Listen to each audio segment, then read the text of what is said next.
fondamentalement, dans cette affaire, effectivement, comme tout accusé, je crois que l'ancien président a aussi le droit légitime, en tout cas, de bénéficier d'une liberté. En attendant, en tout cas, il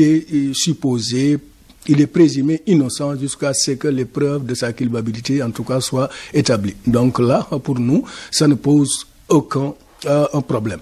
Mais en tant que membre de Public Sécurité Pays et aussi membre de l'Alliance pour la lutte contre la corruption et le recouvrement des biens mal acquis, nous estimons que le citoyen mauritanien a le droit de savoir. A le droit de savoir, en tout cas, comment les revenus tirés de ces ressources sont utilisés par ceux qui sont chargés de les gérer. Je crois que ça, c'est extrêmement important. Et à mon avis, donc, les charges reprochées à l'ancien président sont tellement graves qu'un procès est nécessaire pour clarifier les responsabilités et les situer. La Mauritanie est dans le viseur de plusieurs organisations internationales de défense de droits pour la gouvernance, notamment la fameuse Security and Exchange Commission des États-Unis, qui a reproché à la Mauritanie, en tout cas, des flux illicites dans le domaine des revenus tirés des industries extractives. Donc ça, ceci, en tout cas, fait que, et si on sait que la majorité des revenus, la masse, en tout cas critique, de revenus qui sont l'objet de ces détournements, de ces supposés détournements, provient en grande partie des industries extractives. Donc là, c'est extrêmement important. Donc la Mauritanie est attendue sur ce chantier-là, non seulement par l'initiative de transparence dans les industries extractives, à laquelle la Mauritanie a adhéré, mais aussi pour beaucoup d'autres organisations qui attendent la Mauritanie, en tout cas, sur ce dossier-là. Je vous remercie. De la société civile, nos attentes, nos préoccupations sont simples, claires et nettes.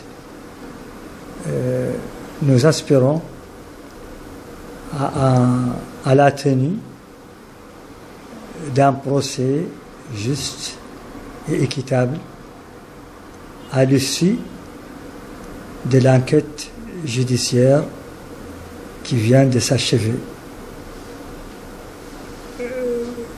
Pour nous, un procès juste et équitable, c'est un procès public où les accusés jouissent de l'assistance de leurs avocats et bénéficient d'une liberté totale de se défendre. En fait, notre souci majeur, c'est plus la restitution des biens publics au profit des populations qui en ont besoin qu'autre chose. Pour nous, c'est l'objectif principal, c'est le but principal. Et en tant que société civile, nous sommes fondés et autorisés à nous constituer partie civile. Et à cet effet, nous avons commis des avocats et nous avons adressé une requête au parquet pour nous admettre en tant que partie civile. Et ce statut, nous le devons au terme des lois et réglementations en vigueur dans la lutte contre la corruption, à savoir la Convention des Nations Unies contre la corruption, la Convention de l'Union africaine